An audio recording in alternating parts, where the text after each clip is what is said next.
আমাদের সোনালী আঁশ পাটকে বিশ্বের দরবারে তুলে ধরার জন্য আগেও কিন্তু আমাদের বাঙালি জাতি সেভাবে ঝাঁপিয়ে পড়ছে।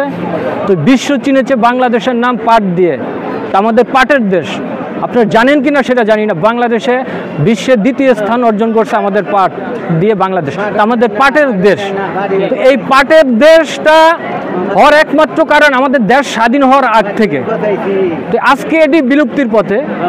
তো এই কারণে এই শহীদ মিনারে এসে আপনাদের মাধ্যমে সরকার, প্রশাসন, জনগণকে আমি একটি দৃষ্টি আকর্ষণ করব।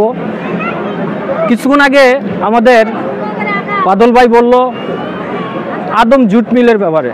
এরকম আদম জুট মিল একটা না, নাম করা আদম জুট মিল একটি, এরকম শতে শতে জুট মিলগুলা বন্ধ হয়ে রয়েছে। ওই সমস্ত জুট মিলগুলার শ্রমিকগুলা অবহেলিত, বঞ্চিত। তো আজকে বাংলাদেশে ৪৫ লক্ষ কৃষক রয়েছে।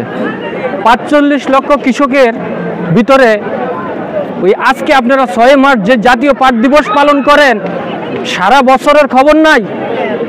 ওই ৬ মার্চ এসে জাতীয় পাট দিবস পালন করেন, ওইটাও আপনাদের কৃষকের অর্থায়নের, কৃষকের ঘামের, পরিশ্রমের টাকার লেখাপড়া শিখে আপনি ওই এসির ভিতরে বসে থাকেন।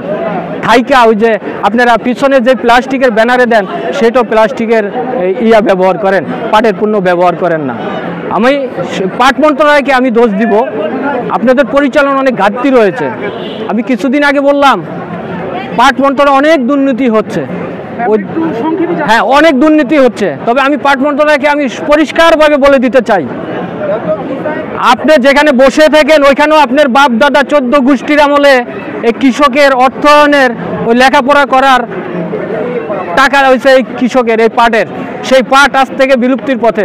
আমি চাই সর্বশেষ আমি যেটা বলতে চাই, আমাদের সোনালী আঁশ সেই আগের আঁশ আগের জায়গা দেখতে চাই।